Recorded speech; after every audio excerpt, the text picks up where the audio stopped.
Dhaka medical college হাসপাতাল, ঢামেক থেকে রিপা আক্তার ২০ নামে এক ভুয়া চিকিৎসককে আটক করেছে আনসার সদস্যরা। বৃহস্পতিবার ২০ জুন সন্ধ্যা ৬:৩০টার দিকে হাসপাতালের ২১২ নং ওয়ার্ডের গাইনি বিভাগ থেকে তাকে আটক করা হয়। আটককৃত রিপা আক্তার পটুয়াখালীর বাউফল থানার বুলতলি গ্রামের মৃত কাজী সিকদারের মেয়ে। সে বর্তমানে কামরাঙ্গীরচরে একটি বাসায় ভাড়া থাকেন। বিষয়টি নিশ্চিত করে ঢাকা মেডিকেল কলেজ হাসপাতালের উপপরিচালক অর্থ ও স্টোর ডা. মো. খালেকুজ্জামান খান জানান, ওই নারী হাসপাতালের ২১২ নং ওয়ার্ডের গাইনি বিভাগে সন্দেহজনকভাবে অ্যাপ্রন পরা অবস্থায় ঘোরাফেরা করছিল। এ সময় হাসপাতালের নিরাপত্তার দায়িত্বে থাকা নারী আনসার সদস্যরা তাকে আটক করে।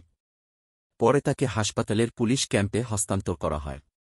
জিজ্ঞাসাবাদে ওই নারী ভুয়া চিকিৎসক বলে স্বীকার করেছে বলেও জানান তিনি। ঢামেক আনসারের প্লাটুন কমান্ডার পিসি মো. মিজানুর রহমান বলেন, জিজ্ঞাসাবাদে ওই নারী একটি ওষুধ কোম্পানিতে কাজ করেন বলে জানান। ঢাকা মেডিকেলে তার এক আত্মীয়কে দেখাতে এসেছেন এ কথাও বলেন। তবে তিনি তার আত্মীয় বা রোগীর নাম বলতে পারেননি। এছাড়া নিউমার্কেট থেকে তিনি অ্যাপ্রনটি কিনেছিলেন বলেও জানান। রিপা আক্তার নামের ওই ভুয়া চিকিৎসককে আমাদের আনসার সদস্যরা আটক করেন। এরপর তাকে জিজ্ঞাসাবাদে তিনি বিষয়টি স্বীকার করেন। পরে তাকে আমরা ঢাকা মেডিকেল কলেজ হাসপাতালের পুলিশ ক্যাম্পে হস্তান্তর করি।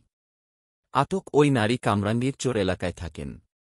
তার গ্রামের বাড়ি পটুয়াখালীর বাউফল থানায়।